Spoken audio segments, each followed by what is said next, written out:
Thank you guys so much for coming out for our TECSIG Luncheon. I see a lot of familiar faces out there in the crowd. I want to give a personal round of applause and thanks to Learning.com, our sponsor. Let's give them a round of applause. And as Amy just mentioned, this is the end of my reign of terror, somewhat officially. So you'll never have to see this ugly mug again. But I do want to invite Cliff Green up from Learning.com. He's going to have a few words for us, and then we're going to get to our keynote speaker. So thank you guys so much. So let's welcome Cliff Green from Learning.com. Come on up, please. And while he's coming up, one other thing. Stick around after the keynote, please, for a surprise activity that we're going to do as a group. Okay, and that's all I'll say. It only takes 1 minute. Is this on? Can you guys hear me? There we go. Yeah. So thank you. I am Cliff Green from Learning.com. I'm Vice President of Education and Customer Experience. I spent a few minutes before the luncheon this afternoon visiting with Rachel from Alice, Texas, and a couple other people at my table. And I got to say, I feel really good about being here. I got a really warm welcome. And I suspect that's largely because in my younger days, I was a classroom teacher, I was a building principal, and I also was a district technology director. So we kind of have a common bond, and I have an understanding of what you guys go through on a daily basis to try to deliver what teachers and kids need to learn well. So I thank you for that. I've been given about 10 minutes to chat with you this afternoon. And before I get into my remarks, I'd like to thank a few people. First off, TCEA and the TECSIG members. Your dedication to the education in this state is admirable. I understand what you go through on a daily basis. Next, I'd like to thank Lori Gracie and Christy Bro. They're our partners at TCEA. They've done a great job in helping us get our name plastered all over.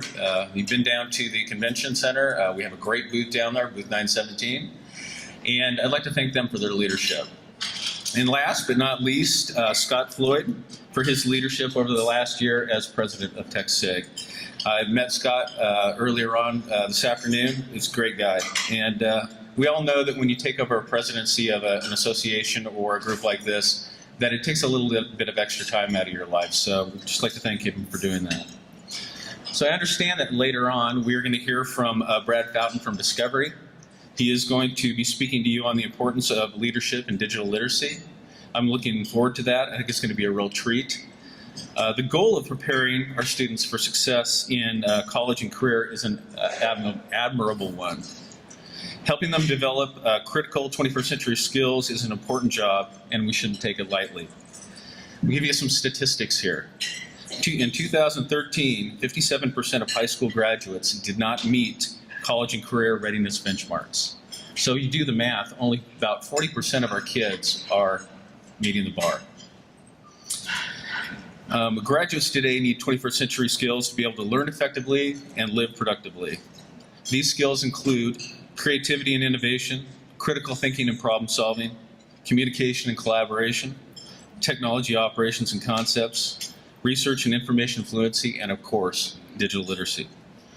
So how do we know if our students are meeting the bar? How do we know how well they're doing? Fortunately, we have standards. We have the TECSIG. We also have an assessment, the TCEA assessment. And we have instructional materials that our teachers can use to remediate and to help our students along. For the last 4 years, Learning.com and TCEA have partnered to bring the great state of Texas a free assessment. And that's the important part. It's free to all school districts in the state. 2012-2013 school year, we delivered more than 137,000 assessments to 8th graders across the state. So the assessment contains a blend of interactive, performance-based, multiple choice, and knowledge-based questions to measure and report on tech literacy and 21st century skills. So we have the tools. What's the data telling us? Well, it shouldn't surprise you guys that kids are comfortable with technology. That's the first thing. The problem is they don't have those critical 21st century skills that they're going to need to succeed at college or in the work environment. So we have some savvy Texas educators that have been leveraging the data that we've been giving their districts for the past 4 years to inform instruction and meet students' needs. I'm going to quote Lori Gracie here. In a recent press release, she said, and I quote, "Today's students need to be able to use technology to communicate, research, acquire knowledge, and solve problems. Educators that use the assessment data to inform instruction can ensure their students are developing the digital skills necessary to succeed." She says it much better than I do.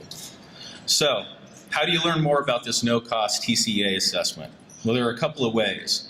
First, we have several workshops that are taking place in the next couple of days. I went to one this morning. It was well attended. We have another one this afternoon from 1 to 2:30 and 2 more on Thursday, one at 9 to 10:30 a.m., the other one 1 to 2:30 p.m. These sessions are located on the mezzanine level of the convention center in room M2. It's a little bit hard to get to, so if you know where the entrance to the exhibit hall is, entrance 2, if you keep going down all the way to the end, there's a big learning.com sign and there's an elevator. Take the elevator to the 2nd floor and you can't miss it. So the second way you can learn about the assessment is to visit tcea.org/assessments.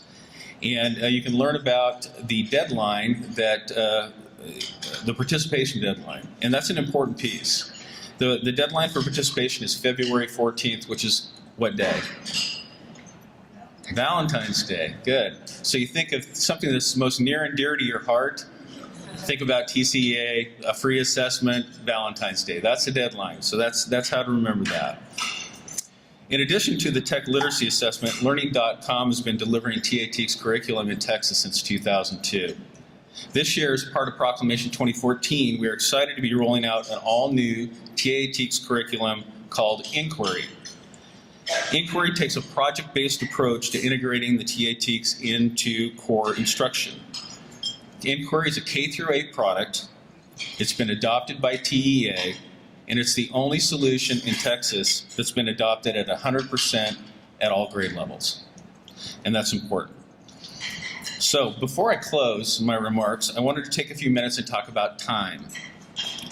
3 years ago, TCEA and Learning.com partnered to create a learning object repository. And you guys are all tech people, so you know what that is. We're really excited about the Learning Object Repository. It's a great tool for school districts to use to create lessons, units, courses, and then distribute those across and throughout the district. We're also excited that we created a new tool for that platform called Custom Curriculum Publishing. Custom Curriculum Publishing allows the district to do just that, organize and distribute the content from building to building or across the district. Teachers can assign content to students as is, or they can use it as supplemental material. The piece that I'm most proud about, the piece that my team just finished, was creating a set of pre-built lessons, units, and courses, and how-to guides, how-to videos, and templates to get you guys started. So, if you have any questions about the time, you have any questions about our free assessment, you have any questions about our TA TEC's curriculum, our new product Inquiry, or even Easy Tech, I encourage you to chat with a couple of people that are sitting in this room. First is Saul Rahman. He's our new VP of Sales. Saul, raise your hand. There's Saul. And the second is one of my favorite people in the world, Sally Robinson. She is the Texas Territory Manager. So, Sally. So if you don't have an opportunity to meet with these two, drop by booth 917, door number 2 in the exhibit hall. Walk right in. We're right front and center. Our big learning.com sign. You can talk to some of our friendly staff. So with that, I'll turn the time back over, and thank you and enjoy your conference.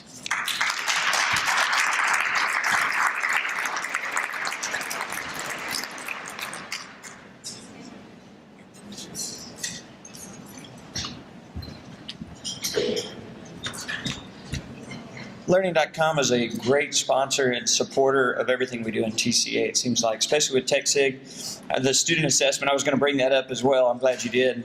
I remember the time when several of us were paying attention to the legislature and we saw that 8th grade tech assessment piece coming up. and a lot of people were ignoring it until they realized Title II Part D funds were tied to it, and it was like, oh crap, what are we going to do? And fortunately, Learning.com stepped in and said, hey, tell you what, let us help you find something we can put together across statewide, and they've been just vital to that process, so thank you for doing that. And they didn't say, oh crap, we said, oh crap. So. All right. For those of you who don't know me, I'm Scott Floyd. I am the TECSIG president for a few more days till April 1st.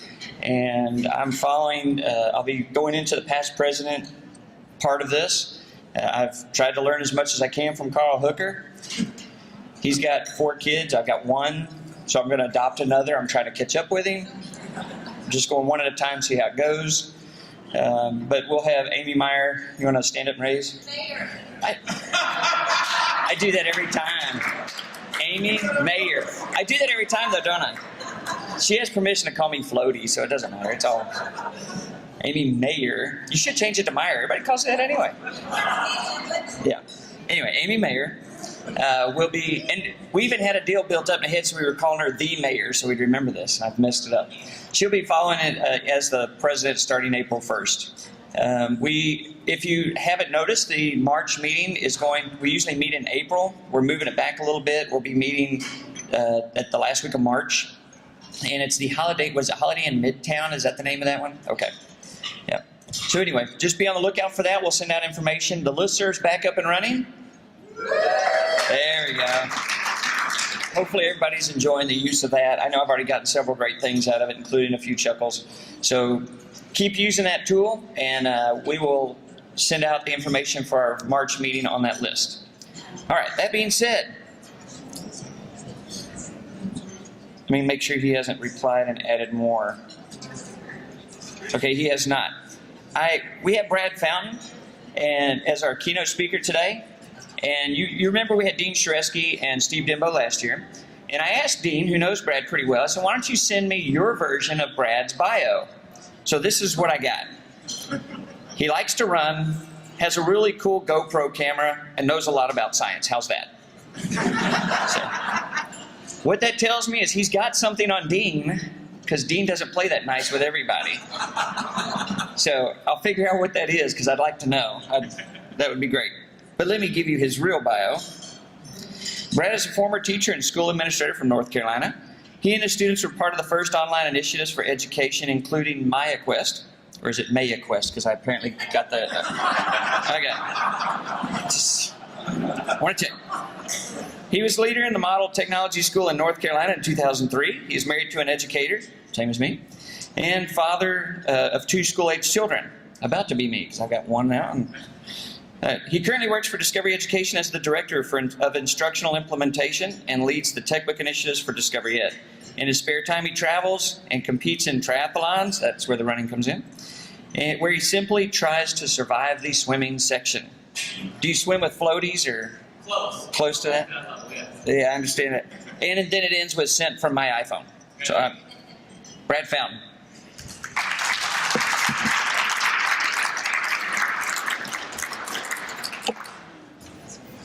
Thank you very much, Scott. You bet. Appreciate it. You bet. I'll make sure you get connected. Yeah, we'll make sure we're all set up here. You need audio?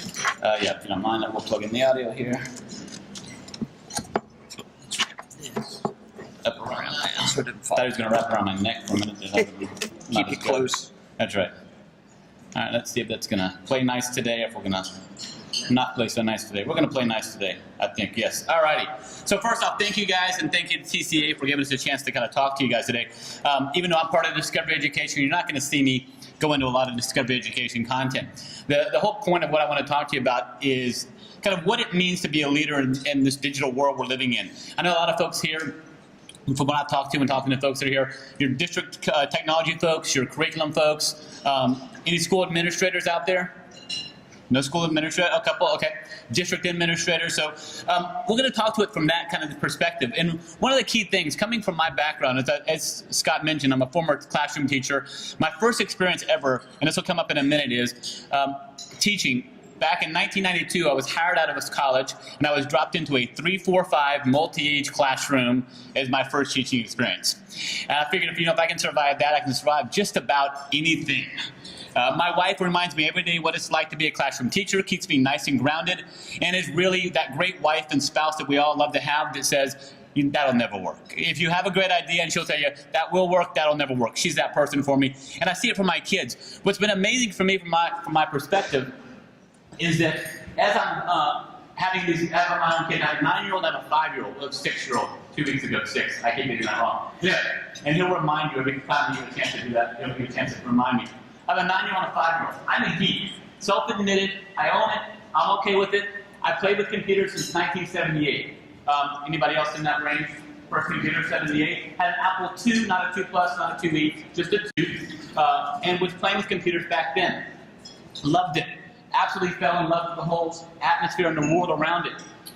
And I was like, you know what? When I have kids of my own, I am going to be so prepared for their world. And I was right until my daughter turned 5. And then reality hit. So, anybody here, how many people have kids? So maybe you can relate to this story. My wife, bless her heart, trust me, she's an amazing woman. Her school starts at 7 in the morning. For teachers, we live 45 minutes from school, so she's leaving the house at 6 a.m. every morning, which means we get up around 5:20. So Monday through Friday, we get up at 5:20. My daughter, now my daughter and son both go to school at the same time, third. Well, we get up at 5:20. That's Monday through Friday. What time do the kids get up on Saturday? 5:20, yes. That doesn't work so well for mom and dad. We'd like to sleep in just a few minutes if we could. So my daughter, when she was 5, came downstairs. She would wake us up at 5:20 in the morning. And she's a great kid, don't get me wrong. She's an awesome little girl. And I said, Alex, and they got us down, we call her Alex. I said, Alex, please, find some way to entertain yourself until your brother wakes us up when he's awake. It's time he was on the script. So she did that the first 2 weeks. Third week, I come out to go get my son upstairs, and I look over, and she's on my wife's computer. Panic sets in. That moment of, oh my gosh, what is she on? I look over. To my relief, she's on a PBS Kids website. I'm cool with that. I do work for Discovery, PBS, we won't go there. But she's on PBS Kids. I'm good with that. I look back at my wife and said, honey, did you leave Alex's website on your computer open? She goes, no. So I look at my daughter. I said, Alex, how do you get on your website? Now, mind you, never done any training with her, never really walked through anything with her. We'd load up websites for her, do advanced things for her. But she goes, oh, Dad, that's easy to get onto the website. You just click up here. She's pointing at the URL bar. She has no idea what it's called. Clicks up there, and she goes, I just clicked here, and I typed in the first letter, which was P, and now all this came down. I arrowed down to PBS, and I hit enter. And so I'm on my sites. I'm like, oh my gosh, 5-year-olds figure this out themselves. I can't teach adults to do it. Right? That's the first realization that this is not my world anymore. This is their world, and we're living in it. And we got to find ways to meet these kids where they are. As an administrator and talking to administrators and working with administrators, one of the biggest challenges I face is I see administrators who are reluctant to embrace that change and to go in and be that change agent in their schools. Administrators, technology coordinators, technology facilitators, you have a great role in the process, but I'm here to tell you, as being a former school administrator and principal, if the principal doesn't buy in, it's not going to go very far. So how do we get our principals and our school leaders at district level and school administrators to buy in? So that's kind of what I'm going to focus in on for about a few minutes today. We all know that the kids are different today. I talked about my own story. That they're growing at faster rates, that things are happening, they're big into individuality, but we're all held to a standard of accountability continually. And we've got to find a way to meet these kids' needs. We're focusing toward the future. And one thing, let me back up one quick question. If anyone needs the presentation at the end, that URL, it's not loaded there yet. Don't go there right now. I just tweaked some more stuff, so I'm always doing that. Give me 15 minutes and I'll load it afterwards. I'll be a PowerPoint and a Keynote version. Anyway, so that's covered. I'll put it back up at the end. Anyway, we know we're heading toward the future. We want to build excitement and engagement. If I can get into a classroom where the kids are excited and engaged every single day, it's great. I'm not as worried about, and I used to tell my teachers when I was in a school principal, that I'm not worried about test scores. I'm worried about what the kids are doing every single day in your classroom. If they're engaged in your classroom, the test scores will be there. That's what's going to matter to me. If there was a magic potion that I could give you and say, this will do it every single time for you, trust me, I would not be standing here. I would be selling that magic potion. It does not exist. It's different for every single school, every single district. But there are things you can do. You're going to run into barriers throughout. Some barriers are going to be a little bigger than others and a little harder to move. But they can be moved and they can be adjusted and accommodated. One thing to keep in mind is that professional development is going to be your key. It's going to drive everything you do. You can buy the best gadget, you can buy the best software in the world, but if you don't train the teachers on how to use it, it's not going to make a difference. Research from National Science Foundation will tell you 80 hours over 2 years. If it's less than that, you're not getting any change. If you want to do cultural change, that's just for academic change. If you want cultural change, it's 160 hours or more over 3 years. You have to commit. You can't just simply say, you know what, we're going to try this year and see how it goes. That can't be your approach. It's not going to work. Technology for our kids, it levels the playing field. I've gone in all over the place, and you've heard it, I've heard it, we've all been there. Not all my kids have access to technology. Well, you know what? If they're not getting access to technology at school, they're definitely not going to get it at home for those kids who don't have it. This is the biggest way to level that playing field, is to get their kids involved with the technology, involved with the resources in their school environment, because they don't all have it at home. We've got to bring it into the schools. I always hear also that money is always a challenge. We know that. I've been there, I've sat in the shoes, in a chair, saying, how do we figure out the money situation? Money is tight, no one's going to argue that point. But can you play a little bit of a game with the numbers? You sure can. If it's important enough to you, you can figure out a way to make money work a little differently for you if you work at it. We have three things that we have control, that we impact us more than anything else. Time, money, and emotional energy. We cannot change the amount of time we have in a school day, the amount of money we have in our budget. We can play a little bit of how we use it, but we don't have control over how much that is. It's given to us, it's dictated.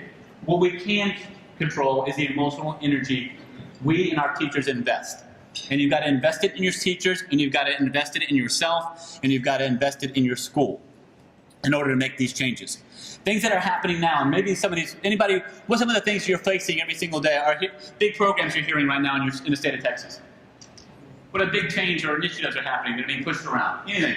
House Bill 5. What was it? House Bill 5. House Bill 5, which is focusing on? The assessments. Assessments, right? Okay, what else? That's the only thing you're facing? You got one thing? The new TECs also. The new TECs that are coming out, right? What else? Textbook adoption, right? What else? Graduation tax. Graduation tax, right? All right, some of the other ones that I hear when I go place to place. One-to-one or BYOD, STEM components, content area literacy, differentiated instruction, 21st century skills. In Texas, you don't address Common Core, so you got that one off your plate. But my point is, you can't address them all. You've got to figure out, what am I going to address right now? Focus on that at this point in time. Let's get that addressed and then continue to move forward. If you haven't seen this before, I love what the 21st century learner, what businesses and groups say that they need, what skills they want from 21st century learners. Look at that wheel for a second, and I'm going to ask you a real simple question. Of those things that are up there, which one of those are we testing? But that's what the businesses want. We're not testing any of it. Now, there's some challenges. How do you test it? There's all kinds of things along those lines. But those are the skills people want for our kids coming out of school. That's what we hear from the business leaders all over the world. Now, we've all been here. Literally, we've all been here, right? And I've walked into classrooms that look the same as this. As recently as 2 weeks ago. In 1930, the Republican-controlled House of Representatives, in an effort to alleviate the effects of the Great Depression, passed the tariff bill, the Hawley Smooth. So you get the idea, right? I mean, how many people walk into a classroom somewhere in your district, you don't have to tell where you are, just think to yourself, I want to make a raising hand, but just think to yourself, how many people walked into the classroom and gone, oh my goodness, we're back in the 80s or 70s, right? You've been there.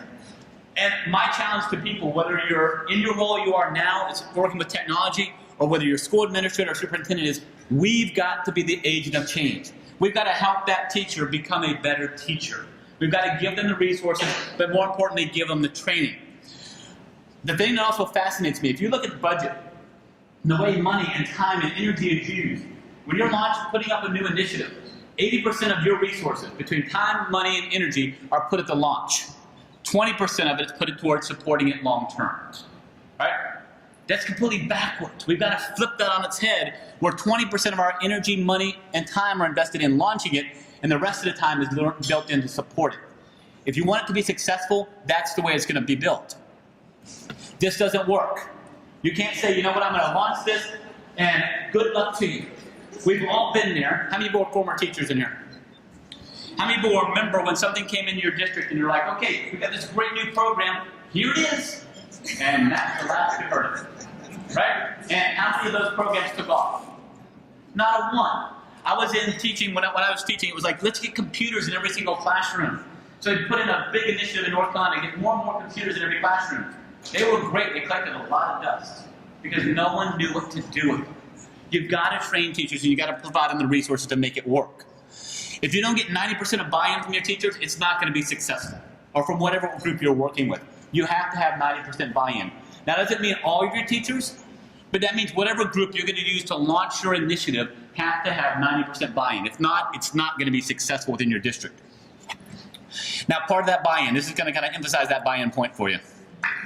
Emma.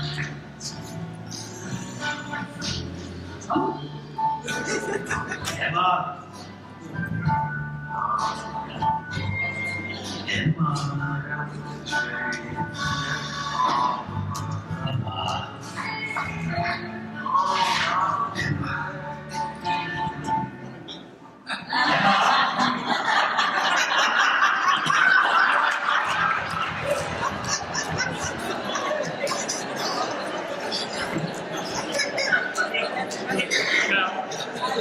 My wife is not allowed to see that video because I am that guy half the time going, why do you do this? You can do this electronically. Stop this. This is driving me crazy. And she's not seeing that video because someday it's going to be payback time and she's not going to get any ideas. All right. Another key component of just being successful was whenever you're trying to get these initiatives going or whatever you're trying to do to support teachers, that you cannot be anything other than the person leading with the example. My simple explanation of this, or example of this, is when I was a school administrator working in North Carolina, right outside of Raleigh-Durham area, is I expected my children to walk into the classroom knowing that when they walked in each morning, it was a fresh start for them. We had some very difficult, struggling children who came from really challenging backgrounds. And they would have rough days. They had some really bad days. We've all been there. You've seen your kids. You know your kids who've had bad days. They've got to know when they come back tomorrow, it's a new day. It's a fresh start. So my model for my teachers was, the example I'm going to set is, you're going to greet every single teacher when they walk into your classroom. That morning, that first day, I work with elementary school primarily. And so that was my requirement. My expectation is when they walk in your door, you're the first one at the door. They see you, greet them, you say hello, you say good morning, let's look forward to a great day, whatever you want to say, whatever your message is. But I had to lead by example. So that means every morning, myself and the other principal were outside at the school for the bus area and the car lot area, greeting the kids every single day. I told secretaries, we don't book any meetings during that time. We've got to make sure we're there. We have to lead and set the example. If we're not willing to do that, our teachers aren't going to follow.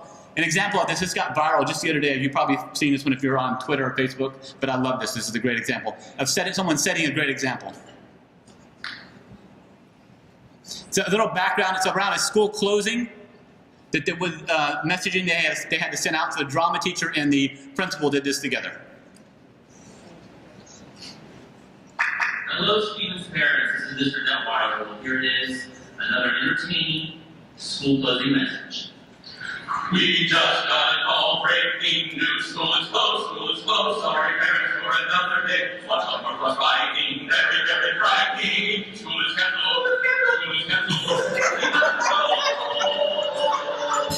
So everyone grab a study and watch TV.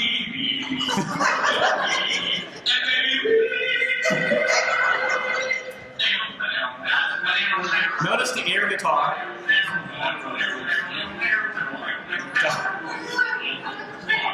So anyway, you've got to be willing to set that example. You've got to be willing to step outside your comfort level every now and then. Now, what's funny to me is not only did they think of doing it, but they thought of, because they did it in like 2 takes. And they were like, we're just going to use the second take, it'll be fine. But not only did they think about that, but I'm going to video myself actually doing this, which I'm not sure I would have gotten that bold. But if we don't do that, if we don't set that example, that's clear expectation This is what we end up with, our teachers that look like this. Confused, lost, perplexed, disoriented. They don't know what's happening. They feel like they're getting pulled this way, that way, all over the place. And we've all seen teachers in schools that are facing that every single day. So again, I mentioned, you've got to flip that number on its head. That 20% launch to support 80% to be successful. We've got to make sure we got to align our teachers. In my school, the third grade, we've done some modification in how we do assessment. Third grade's been a big key component. Well, the principal just did what I would have done, or most principals would have done. Pull her best teachers to third grade. Is it a popular decision? No. But she's going to do it because that's where she knows she's got to make a biggest impact for the reading components and those areas. You've got to be willing to make some of those tough decisions. All ideas are going to start somewhere. Begin at a starting point. Where is it going to start? Am I going to start at one grade level? Am I going to start at one school? Am I going to start with one cohort of teachers? Whatever it is. Find a starting point that are those people are going to buy into what you're doing and then move in that direction. And the key thing is, if we don't have kids that are engaged, we're not going to have any success. The whole point of this is around student engagement and finding ways to engage our kids, and technology is a great way to do it. There's some great research, a couple of books that I'll throw you on the screen real quickly here. If you're looking for some ideas that kind of support the idea, this one from Stuart Brown, Play. If you haven't read that, absolutely amazing. I wish I could give it to every one of my state's representatives in the state of North Carolina, because we're in some challenging times right now, that people just don't get the importance of kids having time to play. Not just play that we think of play as far as just totally random, open-ended, but also constructive play. But both are important, and why? Ken Robinson's Out of Our Minds, which has been out for a while. It's absolutely amazing. The updated version's done some great things with it. And then this one here, Spark from John Ratley, is great, but that's more of a kind of an outside physical play. Peer observations that are a critical component. One thing that people miss out, I think one thing a lot of administrators forget about or just may not be aware of is the mentee and the observer get more out of it than the actual observee. All right? They learn so much more than the other person. So it's a great way for teachers to learn to support each other and find ways to actually go in and learn how to use this technology effectively in the classroom. We know the data is there. We know we've got to track. We've got to utilize information. We've got to be able to support the teachers. And we know that we're going to be held accountable regardless. But as I mentioned earlier, if the engagement's there, the scores will be there. Teachers have this biggest thing. And I'm still one that I'm shocked. If anything shocking or anything else right now with teachers that I work with is fear, but not just fear in general. There's still fear of technology and what it can do and what's going to happen when I click this button. How many people have seen fear in your kids in technology? They don't have it, right? But we still have teachers that have that fear. One thing that I always recommend is we've got to get this word where it's no longer the way it's viewed, failure. Fail is always an option. If you watch the Discovery Channel and Adam and Jamie for Mythbusters, failure is always an option. It has to be. I always tell teachers and folks that I work with, think of fail this way. It's nothing wrong with it, because really this is all it is. It's your first attempt in learning. Take advantage of that. That's not just for our teachers, but our kids as well. Give them that opportunity. As I mentioned, that staff development is going to be critical to your success. You can make sure that you provide that staff development. It's continual. It's focused around one general area that is there to support your teachers. But you've got to have your focus. What's my focus right now? Am I focusing on, as you said, was the House Bill 5? Am I focusing on that component? That's your drive. My staff development has to support that. It's got to support it wholeheartedly, continually, and then bring in all the other parts to support it along the way. We've got to get teachers out of the mode of teaching in isolation. Guilty as charged. I'm done. I'm not going to ask how many other people have done it. Here's something coming down from the state or from the district. I close my door and I teach it the way I've been teaching it. I did it. I know teachers still do it. But we've got to break that mold. There's so many things that are out there and accessible and meaningful for our students out there. So a couple of tools that may come in handy for you later on. Some of these you'll be familiar with. Some of them may be new to you. Hopefully if you get one new that you weren't aware of before, it may help you out somewhere in your role that you play right now. It'll be worth me showing you all these last couple slides. Goodreads is the site I love. It actually gives me recommendations on books, whether it's pleasure reading or work reading. It gives me recommendations. Every month I get an updated list of authors with books that are similar to what I've been reading. So that one's a great one. Another one is for kids especially. If you have kids of your own, or even if you're a person who loves to read, what should I read next? If you type in the title, it'll give you books, a list of recommendations around the similar topic or similar author. Great for kids. My daughter uses it all the time because she reads ferociously, which I love. But it's a great little resource. Skip through a couple of these real quick. Google Docs. How many people here are using Google Docs in your schools? That is amazing. All right, 2 years ago I was doing this. Less than half would raise their hands using Google Docs. How many people have teachers using Google Docs? That's awesome. My wife loves using Google Docs because now she's got a constant open communication with her students as they're writing. She goes in and opens up their writing material that they're working on right now, and she comments as they're working. She doesn't pull the child aside and have a conversation. We can have that conversation continually as they're working through the process. Does it with presentations as well. For your own professional support, how many anybody here use Zite? A couple of you, how many you like it? Don't like it? I love Zite. If you haven't downloaded Zite, if you got an iPad or an iPhone, I don't know if it's on the Android or not. Someone can probably check out for us. Let me know real quickly. Zite is one of my go-tos because when I go into Zite, I can actually check on like buttons, which articles I like and which topics I like, and it gives me more articles that fit into that category. So it's my own personalized news feed of information coming from all over the world. And it's really quick, easy to set up. You have your own account and you're ready to go, and it's free, so it makes it affordable. Box, one thing that fascinates me still about schools, and I'm just going to mention one point on this one, is the number of times I go into a staff meeting or I go to any facility and I'm given a paper, it just boggles me. Why? We've got everything digital. Why not set up our whole communication system within our school through an account, whether it's Box, whether it's Google Docs, whatever it happens to be. Make it interactive as well.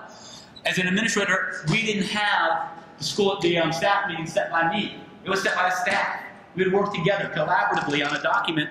At the time, it was one we created our own little system in-house to manage it, because Google Forms wasn't around back then, but allow folks to actually submit ideas and suggestions back there. Build that component so teachers have some ownership into the process. QR codes. How many people use QR codes?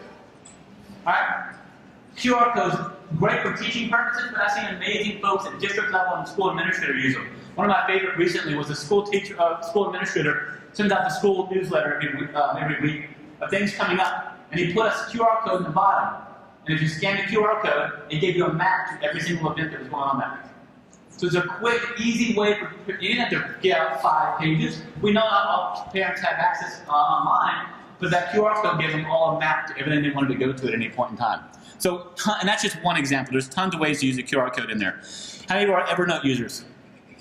Evernote, for teachers, for students, for teachers, for administrators. Being able to share those information, those ideas, and those resources back and forth. Getting shared notebooks set up so you can collaborate back and forth. For me personally, just for my own personal use, I love it because I'm always able to get access to any of my materials anytime because it always syncs back up to the cloud. It's worth the extra few bucks to get that service built in. Haiku Deck. Hand went up real quick. You love it, don't you? Absolutely amazing. If you have not tried out Haiku Deck, it's free. Again, makes it affordable. But how many people spent more than an hour on a presentation before? All right, this is going to be your new best friend because you just type in the keyword, it'll find all the creative common images that fit that keyword, and you put them right into your presentation. And it creates a presentation online, which is a great little resource. This is another one of my favorites. It's called Remind 101. Anyone ever use that? Yeah. You like it? So Remind 101, if you're not familiar with it, and these are some things you can use to help kind of streamline your process. Remind 101, anyone can opt into it, and when you set a message up and you send your message, everyone that's on that list could be a whole school, could be all your parents from your school can sign up for it. They all get the text message of, hey, school's out today, or after school day, remember these events are taking place.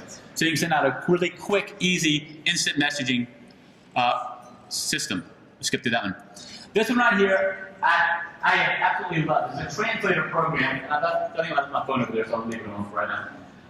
Just do a search for it at any point in time. What it allows you to do, and I found this one first for my wife. This year, she's a 3rd grade teacher in her school, and she has a child, first time this has ever happened to her, who doesn't speak a lick of English. We've had ESL students, we've had all of that, we've had students who were very minimally bilingual. This child, literally, not a lick of English, speaks entirely French. She didn't have any resources to meet her needs, or his needs.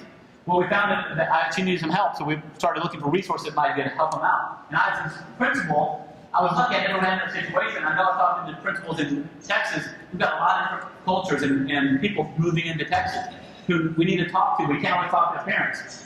This would actually, what it does is it will, you talk into it, what you want to ask, and then it'll go out loud whatever language you want it out loud in.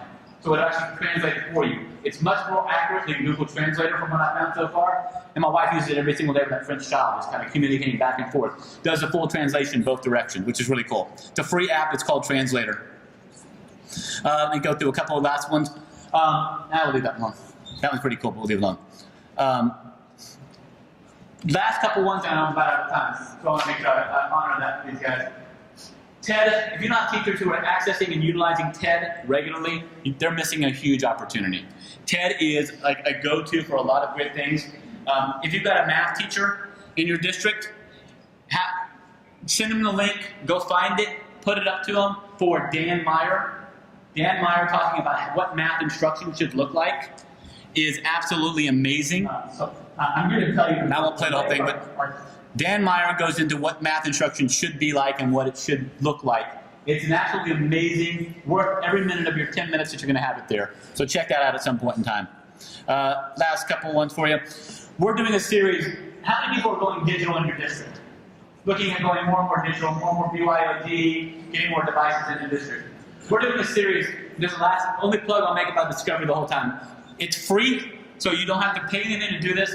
It's a series called Leadership at Now. You can Google it to find it.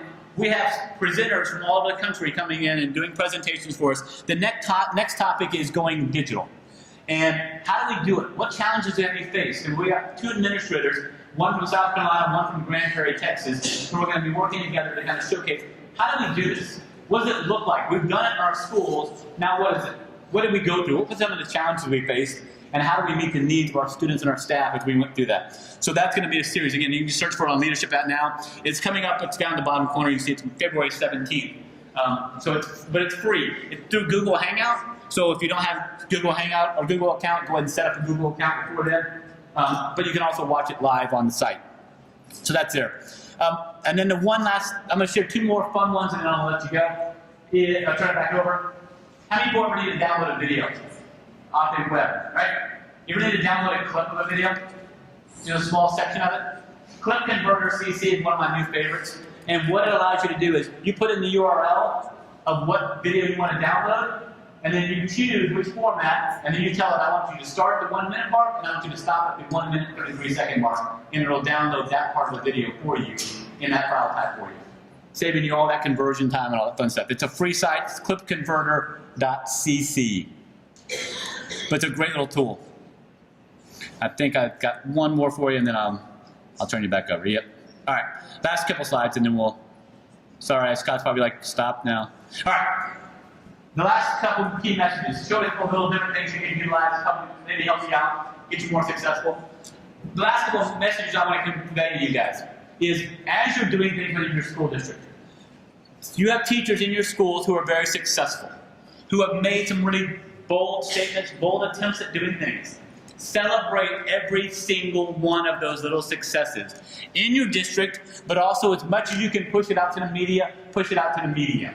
Let them be aware of all the great things. The media is going to convey the message they want to convey. How often is that a positive message that you get to convey about your district?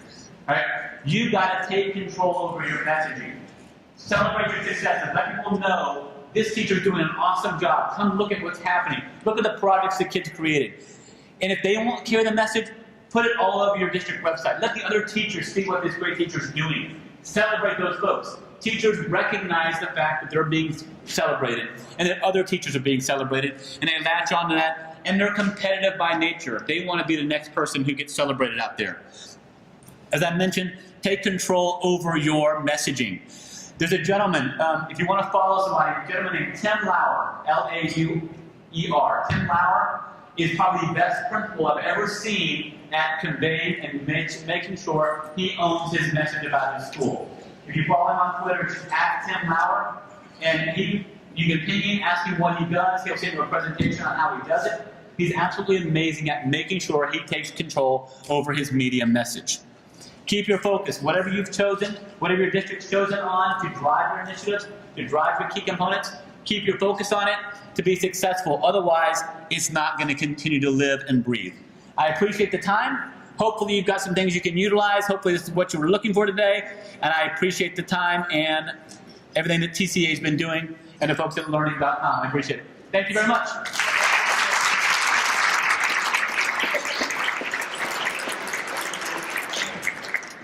Turn it back to you, Scott.